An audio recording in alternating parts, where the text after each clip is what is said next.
राष्ट्रीय बालिका दिवस के मौके पर उत्तराखंड खेल विभाग और राष्ट्रीय महिला आयोग ने खेलों में राष्ट्रीय और अंतर्राष्ट्रीय स्तर पर देश और प्रदेश का प्रतिनिधित्व करने वाली महिला खिलाड़ियों के सम्मान में एक दिवसीय कार्यशाला का आयोजन किया।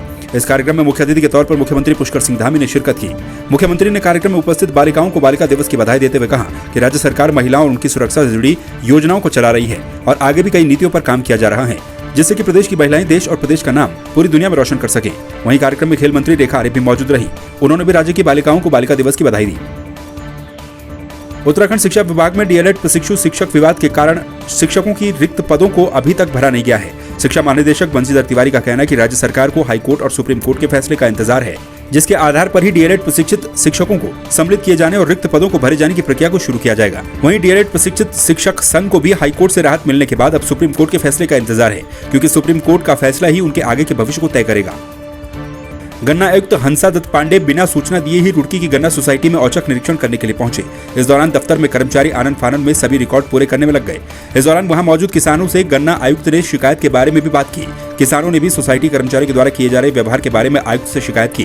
किसानों ने कहा कि सोसाइटी सचिव के द्वारा किसानों से दुर्व्यवहार किया जा रहा है और किसानों के लिए आई योजनाओं को बताने में भी आनाकानी किया जा रहा है।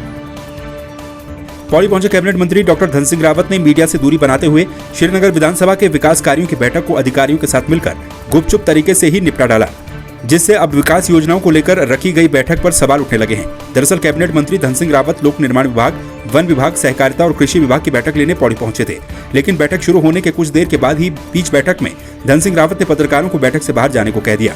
ऐसे में बैठक में गुपचुप तरीके से क्या चर्चा हुई, इसकी जानकारी पत्रकारों को भी नहीं है। डॉक्टर धन सिंह रावत की गुपचुप बैठक से इस बैठक पर सवाल उठने लगे हैं।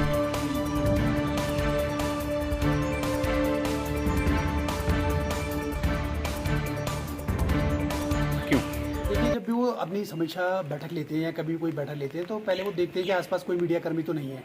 यदि मीडिया कर्मी होते तो उनको बाहर जाने के लिए कह दिया जाता है और उसके बाद वो अपनी बैठक को शुरू करते हैं। जब इतना ही डर है मीडिया से तो फिर ये औपचारिकता किस लिए? अपने सूचना विभाग को बुलाएं, उनसे खबर कवर करें और वो दे दिए।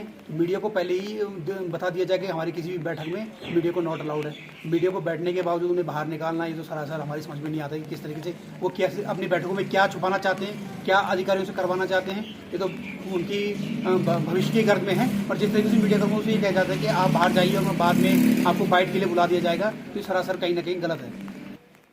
तो वही आज यहाँ हम सभी जो मीडिया कर्मी हैं, इलेक्ट्रॉनिक मीडिया के और कुछ हमारे प्रिंट मीडिया के साथी हैं, उन्होंने बैठक का बहिष्कार किया है और आइंदा से हम कभी बैठकों में इस तरीके से जाएंगे नहीं, क्योंकि ये हमारे लिए अपमान की बात है। बैठकों से मीडिया को बाहर कर देना, ये तो फिर दाल में कुछ काला वाली बात नज़र आती है। इस तरह की जो अगर कार्यप्रणाली रहेगी तो निश्चित तौर पे ये संदेह के घेरे में है। मंत्री महोदय को ये समझना चाहिए कि जो सार्वजनिक बैठकें होती हैं, विकास कार्यों से संबंधित बैठकें होती हैं, उनकी जानकारी जन जन तक पहुंचनी चाहिए। आप विधानसभा की समीक्षा कर रहे हैं तो निश्चित तौर पे आपकी विधानसभा की जनता को ये हक है जानने का कि आप किस तरह से किन निर्देशों को दे रहे हैं, समय पे वे पूरे हो रहे हैं या नहीं हो रहे हैं। एक पारदर्शिता आप बनाए रखिए प्लीज़। दोबारा से इस तरह से आप अगर करेंगे तो पत्रकारों में रोष होना लाजमी है। तेज रफ्तार से बाइक चलाकर वीडियो बनाते हुए रईस यादव पर नकेल कसने के मूड में नजर आ रही है। हाल ही में यादाद पुलिस के द्वारा 950 सीसी इंजन की कावासाकी गाड़ी को सीज किया गया। आपको बता दें कि तेज रफ्तार से बाइक चलाते हुए वीडियो बनाते इस युवक की धरपकड़ पुलिस के द्वारा यूट्यूब पर अपलोड की गई वीडियो के आधार पर की गई। पुलिस के द्वारा फर्जी अकाउंट बनाकर कई ऐसे लोगों के सोशल मीडिया चैनलों को सब्सक्राइब किया गया है जो कि इस तरह के वीडियो अपलोड करते हैं। इसमें देखा गया कि जैसे अगर एमयू एक्ट में हम कार्रवाई करते हैं तो वो चलनों तक ही सीमित रहती है, और चूंकि ये बाइक जो रैश ड्राइविंग में हम यूट्यूब वगैरह पे देखते हैं, इसमें लगभग 20 लाख 25 लाख की बाइक रहती है, तो 1000-2000 के चालान से इनको कोई फ़र्क नहीं पड़ता। तो इसी में हम कुछ लीगल बेसिस ढूंढ रहे थे जिसमें हम सख्त कार्रवाई कर सके। तो दो अच्छे ऑप्शन हमारे पास आए। जो हमने कल कार्रवाई की थी वो 107-16 जो हम CRPC के तहत बाउंड डाउन की कार्रवाई करती है, वो हमने शुरू की है। तो सोशल मीडिया यातायात पुलिस की सोशल मीडिया सेल द्वारा लगभग 12 लोगों को हमने फर्स्ट स्टेज में एक हफ्ते में चिन्हित किया, जिनके द्वारा ऐसी रैश ड्राइविंग करके वीडियो बनाए जाते हैं। उनको हम 6 महीने के लिए बाउंड डाउन करेंगे शांति बनाए रखने के लिए, और वो लगभग 3 लाख रुपए तक का वो बॉन्ड होगा। और अगर इन 6 मंथ्स में कभी भी वो इस तरीके की हरकत करते पाए जाते हैं, जो ब्लॉगर पे हमने कल रात एक FIR दर्ज की है, वो बहुत ही सख्त धारा में FIR दर्ज की है। इसमें जो धारा है उसमें 509 मॉडेस्टी ऑफ लेडी को डिस्टर्ब करना, 283/290 की रोड पर किसी ऑब्जेक्ट से चलना जिससे बाकी लोगों की जान को खतरा पहुंचाना, पब्लिक न्यूसेंस करना, ऐसी सख्त धारा करके पहली बार हमने आईपीसी में ये धारा किसी मोटर व्हीकल एक्ट में से बियॉन्ड जाके आईपीसी में दर्ज किया गया है। पूर्व विधायक संगठन से जुड़े पदाधिकारियों ने उत्तराखंड प्रदेश से जुड़े कई ज्वलंत मुद्दों पर अपने 15 सूत्रीय सुझावों के साथ मुख्यमंत्री पुष्कर सिंह धामी से मुलाकात की। आपको बता दें कि मुख्यमंत्री पुष्कर सिंह धामी से मुलाकात के बाद पूर्व विधायक संगठन ने प्रेस कॉन्फ्रेंस के जरिए तमाम सामाजिक मुद्दों पर अपनी बातचीत साझा की। आपको बता दें कि पूर्व विधायक संगठन के अध्यक्ष लाखीराम जोशी ने भू कानून से लेकर अन्य मुद्दों को लेकर बात साझा की। सुझाव मुख्य रूप से 15 सुझाव हमने संकलित किए हैं। जो सुझाव तो बहुत ज़्यादा आए थे, लेकिन जो संकलित किया हमने 15 सुझाव संकलित किए हैं।